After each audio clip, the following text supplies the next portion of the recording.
हाँ जी, आवाज आ रही है? Good afternoon sir. Good afternoon sir. हाँ, गुड आफ्टरनून। सबसे पहले तो ये बताइए कि लास्ट क्लास कब थी? हाँ, सैटरडे को। तो सैटरडे वाली क्लास में कुल में 27 लोग आए थे।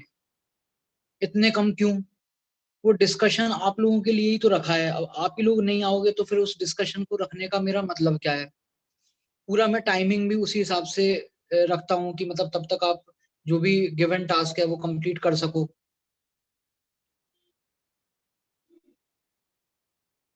क्यों नहीं आए थे भाई? हम्म।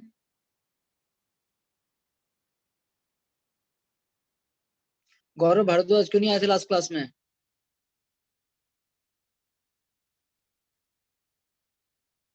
गौरव भारद्वाज। सर हाँ, क्यों नहीं आए थे लास्ट क्लास में? सर वो सर मुझे पता नहीं चला था क्लास है। अरे तो यार, मैंने तो ग्रुप पे मैसेज भी डाला था कि थोड़ी देर में हम लोग क्लास स्टार्ट कर रहे हैं। मैंने टाइम तो वाइम सब पापा मेंशन के किया था। फोन में था सर ग्रुप, उन्होंने भी नहीं बता पाए वो। हाँ। Yes sir. चलो एक सेकंड रुको, पहले वो करते। पहले तो ये बताओ इस वीक का हमें क्या क्या टारगेट रखना है। पहले तो इस वीक का बता दो। इस वीक में पहले तो ये बता दीजिए कि जो टेस्ट है आपका नेक्स्ट, उसमें क्या क्या आने वाला है। Chemical equilibrium or states of matter. इस तरीके से नहीं, ऐसे समझ में नहीं आया। दानिशा बोलो। The chemical equilibrium or states of matter or P block chemical equilibrium and gaseous state. अच्छा, स्टेट्स ऑफ मैटर, ठीक है। और गैसियस P स्टेट। block का 13 और 14 ग्रुप। पी ब्लॉक का 13 एंड 14, बहुत बढ़िया, ठीक है। और बताइए, ऑर्गेनिक में भी तो कुछ होगा? नहीं सर, ऑर्गेनिक में नहीं है। अच्छा, इस बार ऑर्गेनिक नहीं है आपकी, ठीक है। अभी ऑर्गेनिक शुरू नहीं हुई। अच्छा अच्छा। तो इसमें ऐसा है कि गैसियस स्टेट और केमिकल इक्विलिब्रियम, ठीक है, इसका डिस्कशन रखते हैं हम लोग अवस्थी से। तो गैसियस स्टेट का पहले रख लेते हैं, उसके बाद में केमिकल इक्विलिब्रियम का रखेंगे। तो गैसियस स्टेट का डे आप बताइए किस दिन तक आप कर सकते हो। वैसे ही करना है, ऑल्टरनेट, एक क्वेश्चन छोड़ के।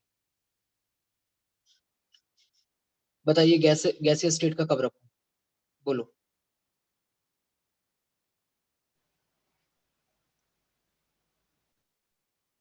बोलिए बोलिए। वेडनेसडे। कब तक है क्लास? थर्सडे फ्राइडे तक है ना? थर्सडे थर्सडे तक। तक है। थर्सडे तक है, तो फिर वेंसडे और थर्सडे का रख लेते हैं, दोनों दिन का। वेंसडे को हम लोग डिस्कस करेंगे गैसियस स्टेट, मतलब स्टेट्स ऑफ मैटर, और थर्सडे को हम लोग डिस्कस करेंगे केमिकल इक्विलिब्रियम। तो दोनों में लगभग आपको शायद तक कितने कितने क्वेश्चन हैं नंदनी, दोनों में, दोनों चैप्टर्स में, लेवल 1 में? सर गैसियस स्टेट में 175 है और हाँ, केमिकल इक्विलिब्रियम में 125। 125, इसमें तो काफी कम है इसका Yes, मतलब। sir. ठीक है, तो देखो 175 का मतलब ये हो गया कि आपको लगभग कितना 90 क्वेश्चन करने हैं इसमें, और यहाँ पर आपको कुछ 60 के आसपास क्वेश्चंस करने हैं। तो टोटल आपको 150 क्वेश्चंस करने हैं, है ना? तो ये आप लोग कर लेना उस दिन डिस्कशन। सॉरी, वेंसडे और थर्सडे वाली क्लास में हमारा ये वाला डिस्कशन रहेगा। अच्छा, अब ये बताइए पी ब्लॉक में जो 13 और 14 है, इसमें तो सिंपल रीडिंग ही लगानी है आपको, कहीं से कुछ सॉल्विंग नहीं करनी है। मेरे पास कई बच्चों का फोन आता है, कई कहते हैं कि सर हम इनऑर्गेनिक में कहाँ से सॉल्विंग कर लें। मैं अब पूरी क्लास के सामने ही बता रहा हूँ, आप इनऑर्गेनिक में जितनी ज्यादा बार एनसीईआरटी पढ़ोगे वो आपके लिए कहीं ज्यादा फ्रूटफुल होगी बजाय क्वेश्चन सॉल्व करने के। थोड़े बहुत कर लिया करो, मैं ऐसे नहीं कह रहा हूँ कि बिल्कुल भी ना करो, अदरवाइज तो थोड़ा आपको आइडिया ही नहीं लगेगा। बट अगर आप एनसीईआरटी पढ़ रहे हो वो ज्यादा फ्रूटफुल है बजाय कहीं से क्वेश्चन करने, ठीक है ना? तो 13 और 14 के लिए जो अभी रिसेंटली आपने किया था पी ब्लॉक में, नहीं पी ब्लॉक में आपने अभी 15 16 17 किए थे ना, ठीक है, ये है पहले वाला जो हमने पहले किया था। तो ये आप लोग रीडिंग लगा लेना वहां से, ठीक है।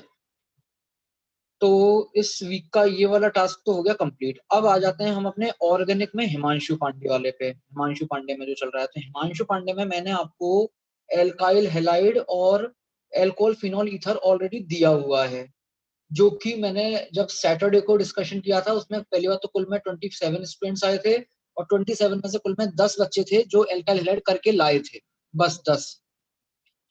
तो पहले ये बताओ, हेनरीज करके एल्काइल हैलाइड किन किन का कंप्लीट हो चुका है हिमांशु पांडे से? एल्काइल हैलाइड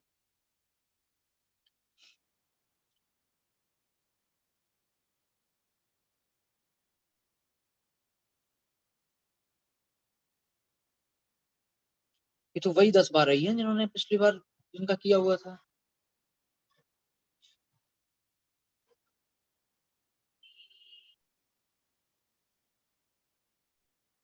भाई बाकी लोगों का कब मतलब सवेरा होगा, मतलब कब जागोगे आप लोग?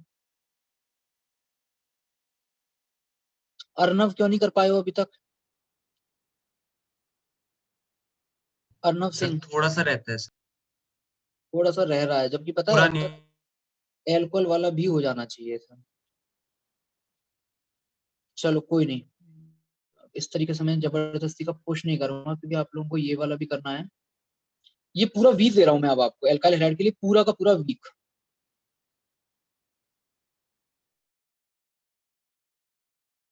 सेकंड रुको, एल्काइल मंडे, ट्यूसडे, वेंसडे और थर्सडे,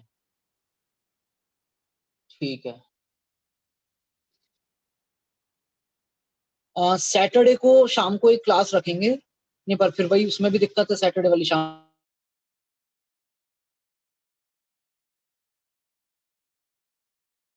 ना कुछ हो जाएगा उस दिन, तो सैटरडे को तो इवनिंग में रख सर अब लेंगे। बता देंगे सर, रख लो।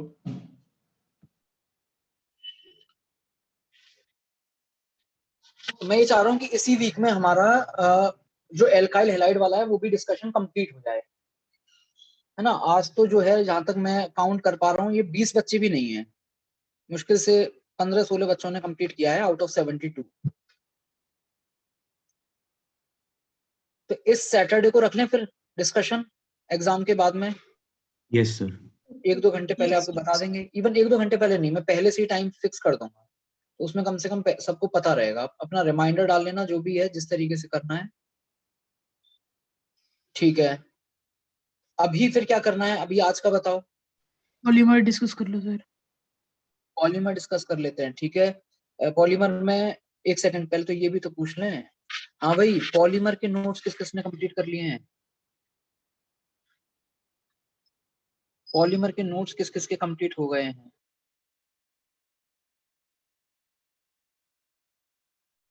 10-12 लोगों ने कर लिए हैं। चलो कोई नहीं, इसमें तो फिर मैं नहीं रुकूंगा। पॉलीमर में तो जो भी आपका है डाउट्स वो फिर कर लेते हैं। आर्यन जरा एनसीईआरटी शेयर कर दो हाँ जी सर। ऑर्गेनिक वाले।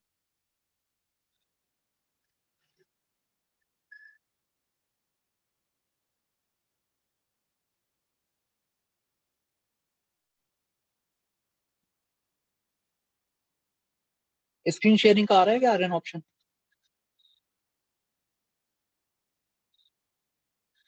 नहीं सर। रुको 1 मिनट।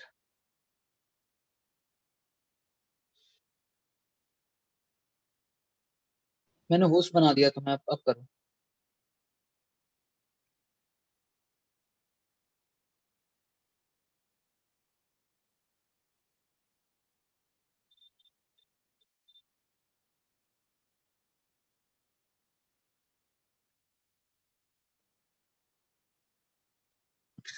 हाँ जी, ये पेज नंबर कौन सा चल रहा है?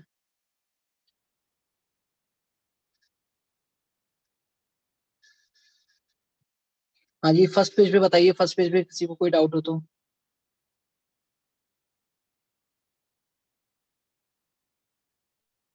नेक्स्ट।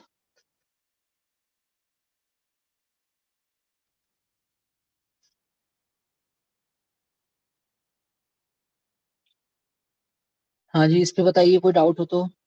कौन सा पेज नंबर है ये? 126 या 426? क्या है ये? 426। 426 में किसी को डाउट है? शिवम पूरा कर लिया था सब, पूरी थ्योरी सब समझ में आ रही है? Yes sir. ठीक है। 427। सर इस पे जो एग्जांपल दिया हुआ है ना हम्म। सर, इसमें हमने कैसे बताया, मतलब होमोपॉलीमर है कोपॉलीमर है कौन सा वाला? ये एग्जांपल वाला जो दिया हुआ है? अच्छा, यहाँ पर is a yes sir. Homopolymer और अ कोपॉलीमर, तो वो तो उसका सॉल्यूशन नहीं समझ में आ रहा है आपको? सर मतलब सॉल्यूशन में तो इन्होंने बोल दिया ना कि होम पॉलीमर है, मतलब ये तो बता दिया, हम कैसे बताएंगे मतलब एक बिना सेकंड, पहले आप मुझे ये बताइए कि होमोपॉलीमर तो किसको बोलते हैं और कोपॉलीमर किसको बोलते हैं? सर जब एक ही पॉलीमर मतलब एक पॉलीमर का एक ही मोनोमर है और कोपॉलीमर में 2 मोनोमर्स होते हैं, ठीक है, 2 तो टाइप के। ये जो आपके पास कंपाउंड लिखा हुआ है, ये आपको 2 मॉलिक्यूल दिख रहे हैं क्या?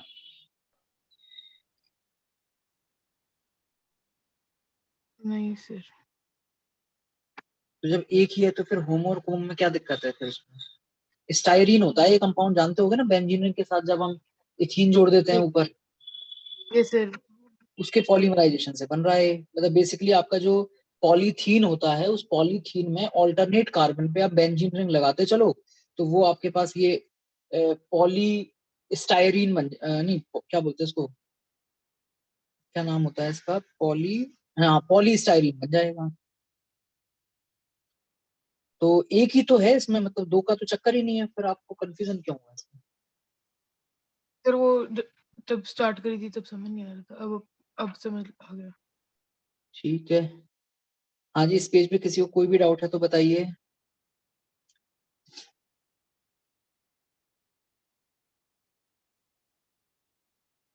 नेक्स्ट 428 पे बताइए, किसी को कोई भी डाउट हो तो।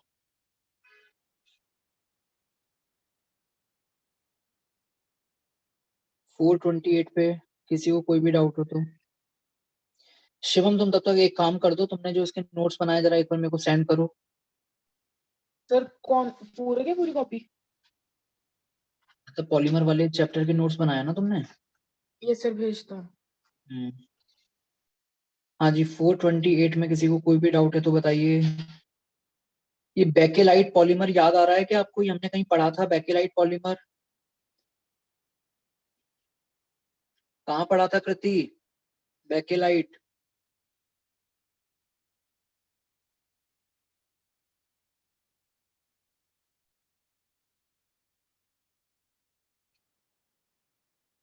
कृति याद है बेकेलाइट कहाँ पढ़ा था? तो याद नहीं आ रहा। अग्रिमा, बेकेलाइट पॉलीमर कहाँ पढ़ा था?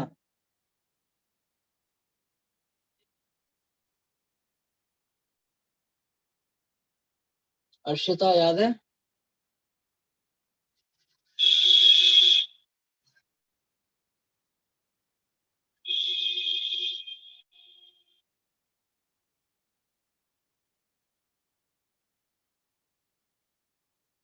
ये हमने फिनॉल वाले चैप्टर में पढ़ा था, जब हम फिनॉल की रिएक्शन करवाते थे शायद फॉर्मेल्डिहाइड के साथ, तब बनता था। एक बार चेक करना, मैंने फिनॉल वाले चैप्टर में पढ़ा है।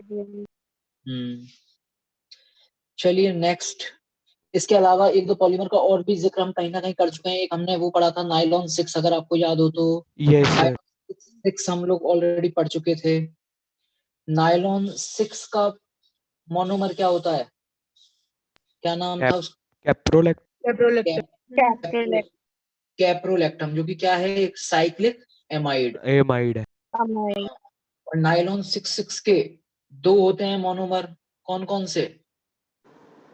एक तो एक तो एडिपिक एसिड और हेक्सामिथाइलिन डायमाइन, जो ऐसे ही था। हेक्सामेथाइलिन डायमाइन। इसमें अब मन्यत बताएगा। मन्यत, इसमें 6 2 बार 6 क्यों बोलते हैं नाइलॉन 6 को? सर इसमें वो कार्बन उससे भी आता है, वो जो एसिड होता है, और जो अमाइड वाला होता है उससे भी 6 कार्बन होते हैं, ऐसा कुछ था, मेरे याद नहीं है ये प्रॉपर। दोनों मोनोमर होते हैं, एसिड वाला और NH2 वाला, दोनों में ही कार्बन जो है वो 6 होते हैं। ठीक है, चलिए नेक्स्ट। हाँ जी, नेक्स्ट पेज पे बताइए। नेक्स्ट पेज पे किसी को कोई भी दिक्कत हो तो ये फ्री, देखिए ये यहाँ एक मैकेनिज्म जो लिखी हुई है आपके पास, एक सेकंड, पेज की स्टार्टिंग में आना जरा आर्यन। फ्री रेडिकल मैकेनिज्म, ये एग्जैक्टली वही मैकेनिज्म है जो हमने कहाँ पढ़ी है, पढ़ी है। बस इसमें अंतर ये है कि वो सब्स्टिट्यूशन के लिए थी, ये एडिशन के लिए है। इसमें चेन प्रोपगेशन में ऐड होता जाएगा। आप चेन प्रोपगेशन स्टेप देखो इसका, ये जो नीचे लिखा हुआ है, इसमें आपके पास में एक मॉलिक्यूल दूसरे CH2 मॉलिक्यूल के पास आया, जुड़ गया, फिर दूसरे CH2 के पास आया, जुड़ गया, ऐसे आगे आगे जुड़ता चले जाएगा उसमें। जबकि उसमें क्या होता था, सब्स्टिट्यूट होता चले जाता था। और लास्ट में जब टर्मिनेशन होगा तो टर्मिनेशन स्टेप में क्या होते हैं, जितने भी फ्री रेडिकल बचे हुए होते हैं सब आपस में जुड़ के चेन को टर्मिनेट कर देते हैं, फ्री रेडिकल सारे के सारे खत्म हो जाते हैं। भेज दिए सर Next. आपको नोट। ठीक है, नेक्स्ट एक बार थोड़ा सा मैं जो शिवम ने भेजा है मैं थोड़ा देख लेता हूँ, तो आप लोगों को भी थोड़ा आइडिया लग जाएगा कि किस तरीके से हमें नोट्स, हाँ शिवम ने काफी अच्छे तरीके से नोट्स बनाए हुए हैं, तो मैं सेंड कर रहा हूँ। आप लोगों को एग्जैक्टली ये नहीं कॉपी करने हैं, आपको खुद के हैंड रिटन खुद बनाने हैं आपको, बट थोड़ा आइडिया लग जाएगा कि हाँ भाई इस तरीके से हमें ये काम करना है।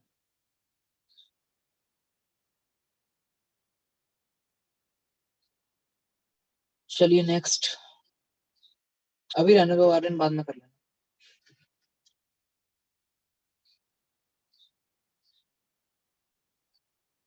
नंदनी और कोई डाउट है तो बताइए पूरे पॉलीमर चैप्टर में। No sir. सानिध्य किया था क्या पॉलीमर?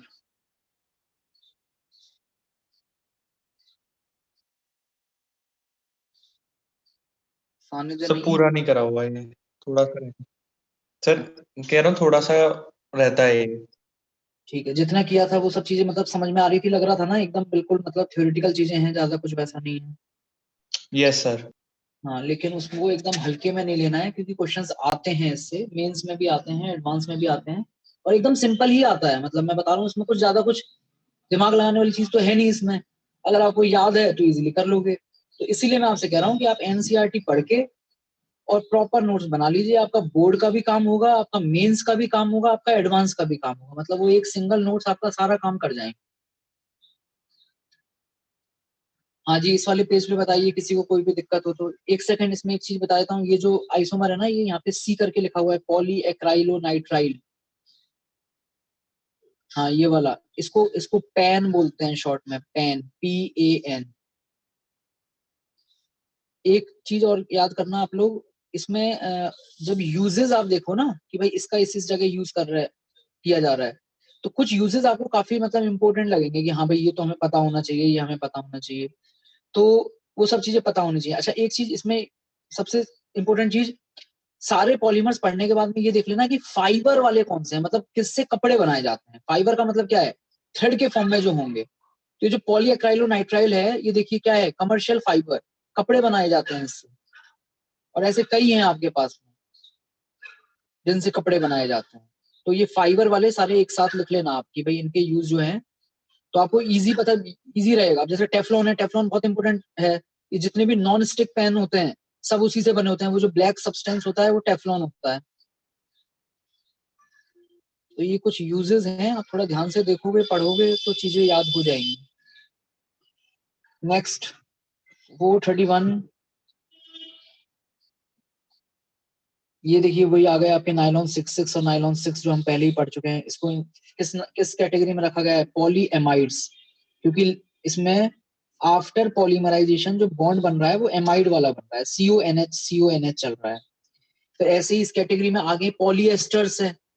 पॉलीएस्टर भी क्या होते हैं, फाइबर होते हैं, मतलब थ्रेड होता है, कपड़े बनाने के काम में आते हैं, लेकिन अलग अलग हैं पॉलीएस्टर्स। तो काफी हार्ड डेंसिटी वाले भी होते हैं, जिससे काफी प्लास्टिक जैसा, मतलब एकदम स्ट्रॉन्ग प्लास्टिक जिसको बोला जाए, तो उस तरीके के सब्सटेंस भी होते हैं पॉलीएस्टर में।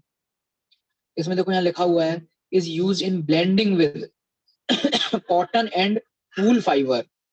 तो मतलब कपड़े भी बनते हैं इससे, और बाकी आगे glass reinforcing material in safety helmets etcetera. तो थोड़ा सा अगर डेंसिटी उसकी हाई की जाए तो जो सब्सटेंस होता है उसका यूज हम और जगह भी करते हैं। नेक्स्ट 431 के बाद नेक्स्ट 432, ये देखिए ये बेकेलाइट पॉलीमर आ गया है आपका, बेकेलाइट पॉलीमर जो हमने बनाया था। और बेकेलाइट का ही जब से सिंगल चेन होती है उसको नोवोलैक बोलते हैं, तो वो भी यहाँ लिखा हुआ है। तो ये तो पूरा का पूरा वही रिएक्शन है जो हम लोगों ने ऑलरेडी कहाँ पढ़ ली है, फिनॉल में पढ़ ली। और ये जो नोवोलैक है ये पेंट्स में यूज होता है। नोवोलैक को आप इजीली नैरोलैक से याद रख सकते हैं। नेक्स्ट एक मिनट, ये जो था मेलेमाइन वगैरह, हाँ ये भी थोड़ा सा आप याद रखना। जिस तरीके से आपने वो फिनॉल की रिएक्शन देखी है ना इसके साथ HCHO के साथ में, ऐसी मेलेमाइन एक कंपाउंड है, इसकी रिएक्शन फॉर्मेल्डिहाइड के साथ, तो इसमें भी रेजिन बनता है, तो ये भी एक इंपॉर्टेंट पॉलीमर है। मैंने Next. नोट नहीं किया हुआ, एक बार आप बता दो कहाँ पे था ये वाला बेकलाइट वाला नहीं aromatic? नोट्स में तो पूरा था ही नहीं, मैंने आपको पहले ही बताया था कि मैं आपको नोट्स भेज रहा हूँ, थोड़ा आइडिया ले लेना कि किस तरीके से थोड़ा आपको। फिनॉल सर पुराने नोट्स में भी नहीं। यस सर, पुराने फिनॉल के नोट्स में नहीं। बेकेलाइट यस सर, ये नहीं कराया। ये वाले में अच्छा, ये मैकेनिज्म नहीं नहीं करवाया क्या? चलो तो कोई नहीं, अभी बता देते हैं। मुझे ऐसा याद था कि शायद मैंने करवा दिया है, कोई बात एक नहीं। बार सर अभी मैकेनिज्म बता दो। तुरंत मैकेनिज्म समझ में आ जाएगी। हाँ जी, ऊपर ऊपर कीजिए जरा आर्यन। हाँ इधर देखो, आपके पास में CH2O है, ठीक है, CH2O और फिनॉल है। फिनॉल की कैरेक्टरिस्टिक रिएक्शन क्या है? कैरेक्टरिस्टिक रिएक्शन क्या है फिनॉल की या benzene? Electrophilic substitution reaction, yes sir. ठीक। और OH ग्रुप जो है वो ऑर्थो और पैरा डायरेक्टर है, कि अगर मान लो इलेक्ट्रोफाइल आएगा भी तो कौन सी पोजीशन पे आएगा? ऑर्थो पे और पैरा पे आएगा, ठीक है। तो ये तो हो गया फिनॉल के बारे में जानकारी। अब ये जो फॉर्मेल्डिहाइड यहाँ लिखा हुआ है HCOH, इसके पास आप H+ लेके जा रहे हो, HCOH, फॉर्मेल्डिहाइड के पास H+ लेके जा रहे हो। हमने पूरा एल्डिहाइड कीटोन पढ़ लिया, जरा याद कीजिए, कार्बोनिल ग्रुप के पास अगर H+ लाते हैं तो कहाँ जाता है वो H+, और क्या काम करता है वो H+? ऑक्सीजन पे जाके कार्बोकेटाइन बना देते हैं। कार्बोकेटाइन बन जाएगा। ऑक्सीजन पे जाके कार्बोकेटाइन बना देता है, मतलब बेसिकली आपके कार्बोनिल कार्बन की क्या बढ़ा देता है? Electro electrophilicity. मतलब उसको एक अच्छा इलेक्ट्रोफाइल बना दिया इसने H+ ने। Yes sir. तो ये जो कार्बन पे प्लस आया है ये एक इलेक्ट्रोफाइल की तरह काम करेगा और हमारी बेंजीन के साथ जुड़ जाएगा, फिनॉल वाली बेंजीन के साथ। और जुड़ेगा तो कहाँ जुड़ेगा? सिर्फ और सिर्फ ऑर्थो पे या पैरा पे। तो वही सब आपके पास में सामने लिखे हुए हैं। उसके बाद में आप उसमें से वाटर हटाते जाइए तो जो ये स्ट्रेट चेन है वो बनती जाएगी, अगर आपने सिर्फ और सिर्फ ऑर्थो वाला लिया है तो। और अगर आपने ऑर्थो पैरा कंबाइंड वाला लिया है तो फिर बेकेलाइट पॉलीमर बन जाता है। आ रही बात समझ में? तो थोड़ा सा एक बार आप इसमें थ्योरी और पढ़ लेना, तो कुछ अगर कंफ्यूजन है तो वो भी खत्म हो जाएगा।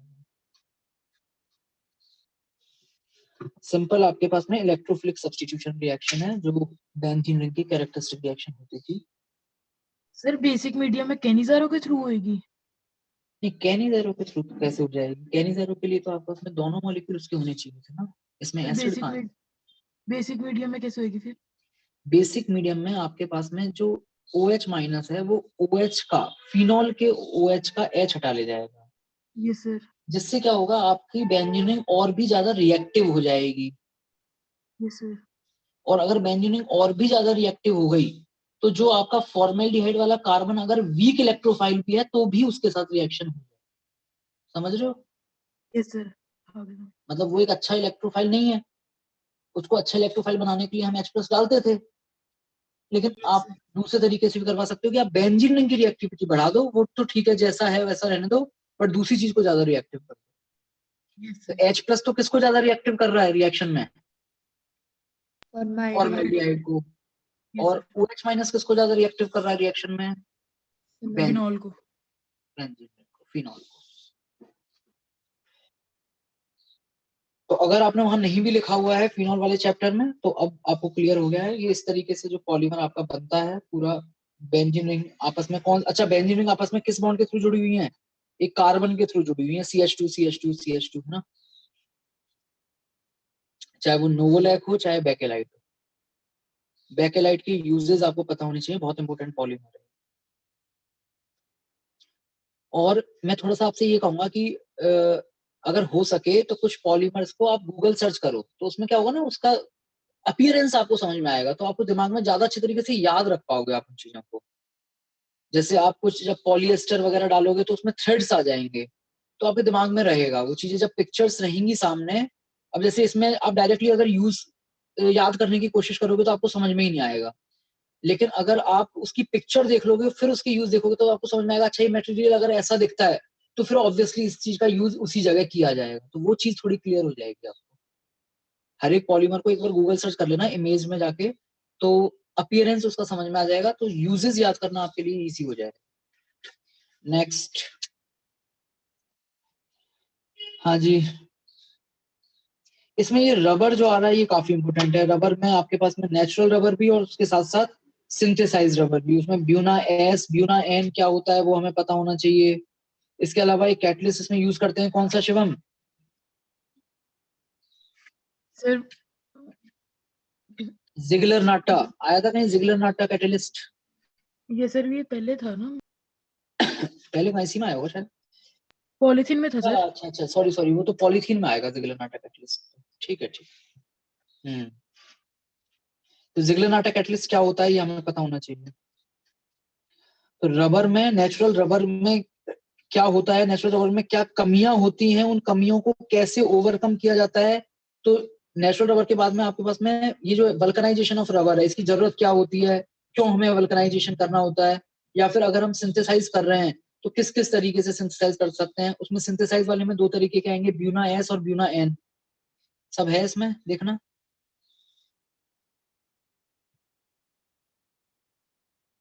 लिखा है क्या कहीं ब्यूना एस? हाँ ये रहा ना, ब्यूना एन आ गया, और इससे पहले शायद ब्यूना एस भी होगा।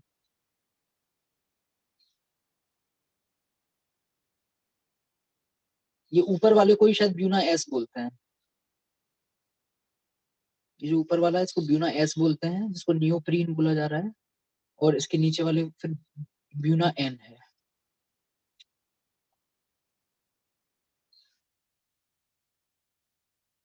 तो इसमें अगर किसी को, जहां जिसने भी किया है 434 पेज नंबर तक, किसी को कुछ भी डाउट है तो बताइए।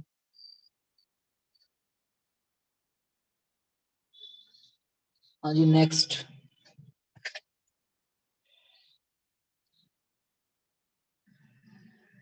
अच्छा, इसमें आगे लिखा हुआ है मॉलिक्यूलर मास ऑफ पॉलीमर।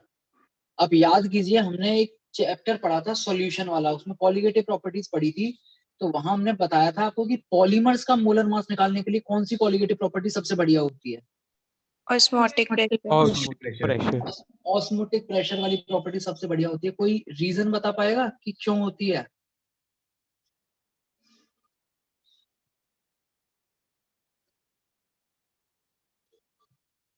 मैंने बताया था उस टाइम पे आपको, वहां एक शायद अवस्थी में क्वेश्चन भी था।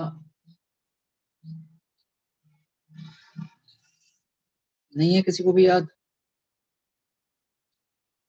ठीक है, सोचिए फिर। बताया हुआ है, नेक्स्ट क्लास में पूछूंगा। हाँ जी, आगे बढ़िए। इसमें बताइए किसी को कोई भी डाउट हो तो।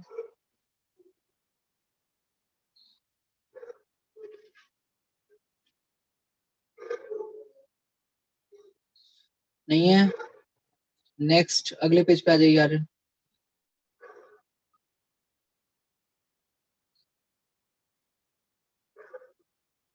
हाँ जी, ये लास्ट में थोड़ा सा जो हमारे कमर्शियल इंपोर्टेंस के पॉलीमर हैं उनको एक साथ टेबल में बना दिया है। मैं आप लोगों को एक और पिक्चर सेंड कर रहा हूँ। उसमें क्या है, सारे के सारे पॉलीमर एक साथ लिखे हुए हैं, तो आपको याद करने में थोड़ा सा इजी रहेगा। मैंने भेजा हुआ है क्या पहले? वो कुछ पॉलीमर से रिलेटेड भेजा था क्या, एक पिक्चर जिसमें एक साथ थे सारे इमेजेस? नहीं भेजा शायद, आपके ग्रुप में भेजता हूँ।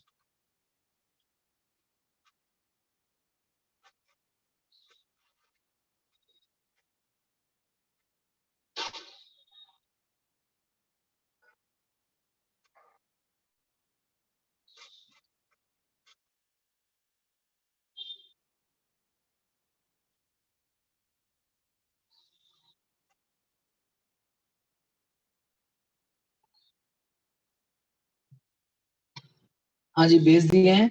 एक बार चेक कर लेना, जितने भी पॉलीमर का मेंशन है इस चैप्टर में, सारे के सारे पॉलीमर्स जो है वो एक साथ समराइज्ड फॉर्म में लिखे हुए हैं। जब जब आप पूरा चैप्टर पढ़ लें, पूरे नोट्स आप बना लें, उसके बाद में एक बार थोड़ा सा इससे भी गो थ्रू कर लें, तो इजीली आपको चीजें याद हो जाएंगी। सर इसमें इन सबके यूजेस भी याद करने हैं? यूजेस देखिए, सबके याद आप कर नहीं पाओगे, बट जो इम्पोर्टेंट है वो आपको एटलीस्ट याद होने चाहिए। अब जैसे मैंने इसमें बताया था, जैसे जो फाइबर वाली चीज है ना, फाइबरस पॉलीमर कौन कौन से हैं जिनसे थ्रेड बनते हैं, वो हमें पता होना चाहिए। कई बार डायरेक्टली क्वेश्चन पूछा जाता है कि फाइबर वाले कौन कौन से हैं। काफी सारे पॉलीमर्स में फाइबर लिखा हुआ मिलेगा आपको, तो फाइबर वाली चीजें याद रख लेना। इसीलिए मैं कह रहा हूँ एक बार अगर आप अपीयरेंस देख लोगे ना तो भी आपको चीजें थोड़ी क्लियर हो जाएंगी, याद ज्यादा टाइम तक रहेगा। अदरवाइज यूज वैसे याद रखना थोड़ा मुश्किल है। बजाय यूज याद रखने के बेटर ये है कि आप उसका अपीयरेंस समझ लो, और फिर जब जिस हिसाब से क्वेश्चन आए तो आपको आइडिया रहेगा कि ठीक है वो सब्सटेंस अगर वैसा दिखता है तो शायद उसका यूज उस जगह किया जा सकता है।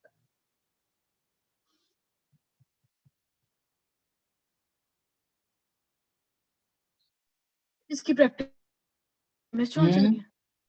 क्या? इसकी प्रैक्टिस एमएस चौहान से करनी है। हाँ, इसकी प्रैक्टिस कर लेना एमएस चौहान से करना चाहो तो, बाकी एनसीईआरटी के पीछे क्वेश्चन कर लो, वो ज्यादा बेटर रहेगा। एमएस चौहान में ज्यादा कुछ है नहीं वैसे इसमें। Okay sir.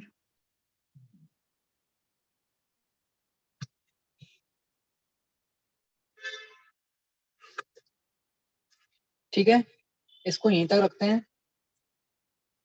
अगला मैं आपको एक चैप्टर जो अब पढ़ाऊंगा वो मैं पढ़ाऊंगा अब आपको मेटलर्जी। लेकिन मेटलर्जी मैं अभी नेक्स्ट वीक के लिए रखता हूँ, इस वीक में नहीं तो फिर लोड ज्यादा लगेगा आपको। नेक्स्ट वीक में वैसे क्या क्या है चैप्टर्स, कौन कौन से हैं नेक्स्ट वीक में? Ionic equilibrium. Ionic equilibrium. अच्छा, उसमें आयने के आयन तो थोड़ा टाइम कंज्यूमिंग रहेगा आपके लिए। 12th वाले कब से स्टार्ट हो रहे हैं? 12th वाले टॉपिक्स कब से स्टार्ट हो रहे हैं फिजिकल के? End of November. 2-3 tests और end of November, end of December. Sorry दिसंबर। हाँ ठीक है, एंड ऑफ दिसंबर तक तो फिर नहीं, उससे पहले ही थोड़ा फिर करवाना पड़ेगा।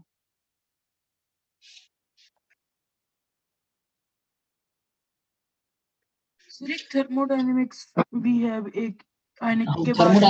थर्मोडायनेमिक्स मुझे पढ़ाना है। अभी मेरी कुछ दिनों पहले आप में से किसी आयुष से शायद बात हो रही थी, थर्मोडायनेमिक्स में पढ़ाऊंगा। अभी मेरा 11th में चल रहा है, जैसे ही मेरा 11th में कंप्लीट होगा तो आप ये मान लीजिए लगभग, आज क्या हो गई डेट, 30th है ना आज। हाँ, तो 15 दिन आप मान लीजिए, मेरा लगभग 15th ऑफ दिसंबर तक वहां कंप्लीट हो जाएगा। उसके बाद सर हमारे 19-20 दिसंबर को टेस्ट है थर्मो का। तो उसको अभी थोड़ा सा, जिन लोगों को मैंने पढ़ाया हुआ है, आप जितना पढ़ाया हुआ है आप वहां से पढ़ लें, कोई दिक्कत नहीं है उसमें। जो एक्स्ट्रा वाली चीजें हैं या जिन लोगों को बिल्कुल ही नहीं आता है, मैं फिर बाद में एकदम स्क्रैच से फिर दोबारा पढ़ाऊंगा। जिन लोगों को पढ़ाया हुआ है वो तो फिर आप देख ही सकते हैं अपने नोट्स में। सर आप रिकॉर्डिंग नहीं प्रोवाइड करवा सकते वो 11th वालों की? क्या नहीं करवा सकते? 11th वालों की रिकॉर्डिंग हो सकती है? यार करवा तो सकता हूँ, लेकिन वो क्या है ना, आप लोगों की तरह शातिर नहीं है तो उन लोगों को पता नहीं।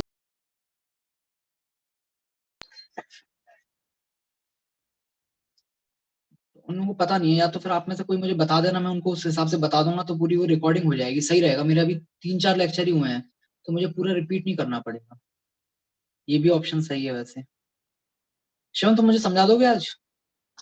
सर जैसे हम वो होते हैं ना, चैतन्य की तरफ से भी होती है रिकॉर्डिंग।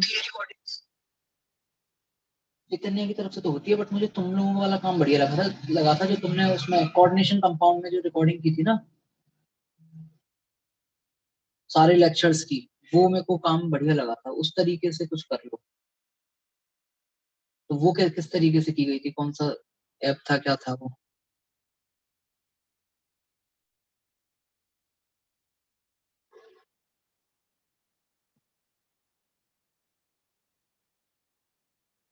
अभी वैसे आप में से कोई बोलेगा नहीं, मैं समझ रहा हूँ, बट कोई नहीं, बाद में मुझे मैसेज कर देना, पता है वो सबको।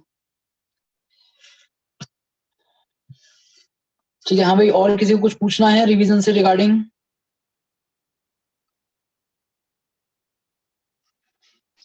सर फिर हमें स्लाइड्स करने हैं ना अल्कोहल?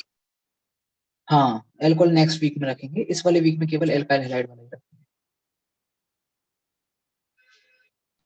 सर डायल हाँ भाई, जेल्डर कब पढ़ाओगे? कल वाली क्लास में क्या करें? डायल जेल्डर। हाँ वो रह गया, सही बात है। वो यार मेरे को थोड़ा सा ना पढ़ना पड़ेगा। मैं करता हूँ आज उसका वो लेक्चर प्रिपेयर कर लेता हूँ, कल पढ़ा दूंगा।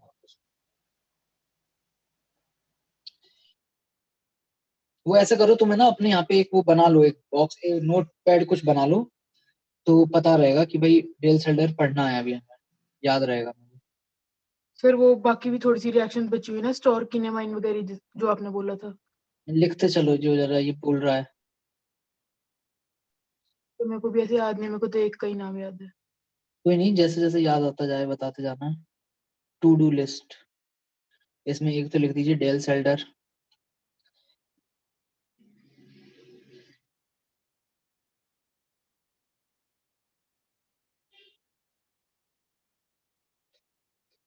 स्टोर लिख रहे हो? किनेमाइन।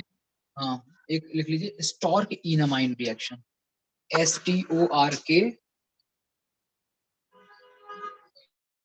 ENAMINE, इनामाइन। हाँ, और किसी को याद आ रहा है कुछ? सर वो 16 एडिशन का मेजर प्रोडक्ट बताना था, एक क्वेश्चन रह गया था। 16 एडिशन किसका? 16 एडिशन ट्राई सर वो हाइड्रोकार्बन में क्वेश्चन ही था जिसमें हम मेजर प्रोडक्ट नहीं बता पा रहे थे। 135 ट्राई ऑक्टा ऐसा कुछ। रुक जाओ दिखाई देता हूँ क्वेश्चन। अच्छा अच्छा ठीक है, याद आ गया, जो तुमने सोलोमन की जिसमें लिंक भेजी थी। Yes sir. ठीक है ठीक है, वो तो चलो एक पर्टिकुलर क्वेश्चन है, मतलब वैसे थ्योरेटिकल, वो भी चलो मैं देख लूंगा वैसे। उसमें हालांकि मैंने देखा तो था, उसमें क्या है ना, पूरी वो वाला प्रोडक्ट कैसे बन रहा है उसकी मैकेनिज्म तो लिख दी, उसने ये नहीं बताया कि वो वाला क्यों नहीं बन रहा है, जबकि दोनों ही कॉन्जुगेटेड आइन है। परसेंटेज उसने लिख दिया 68% है। अब वो दूसरा वाला कम क्यों है, ये वाला ज्यादा क्यों है, उससे रिलेटेड उसने कुछ भी बताया हुआ नहीं है सोलोमन ने। सर BR पढ़ा था वो रिपल्शन नहीं हो सकती है ये? हाँ, ब्रोमीन रिपल्शन। ब्रोमीन रिपल्शन हो तो सकता है, लेकिन वो इतना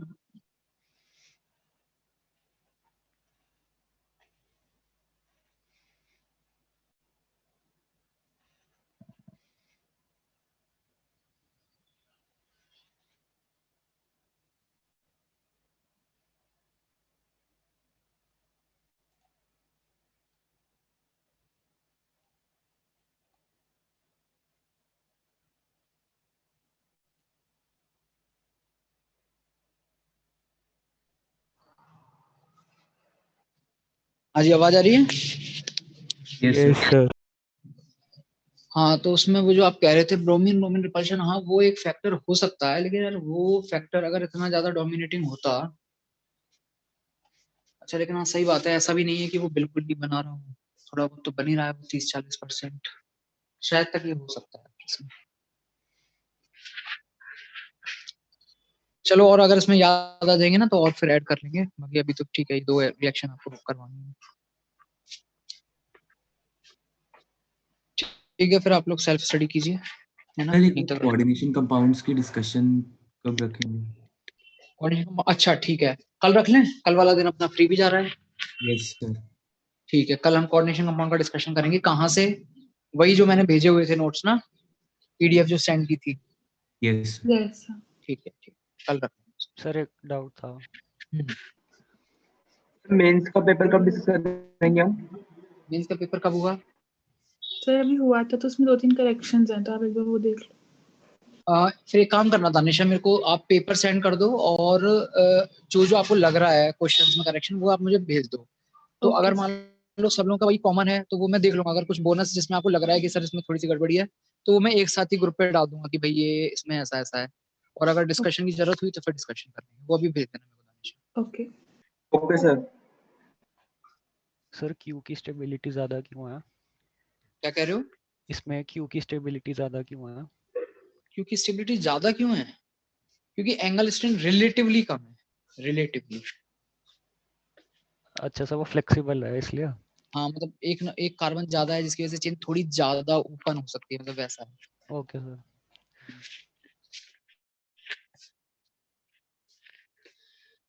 ठीक है, फिर एंड करते हैं इसको।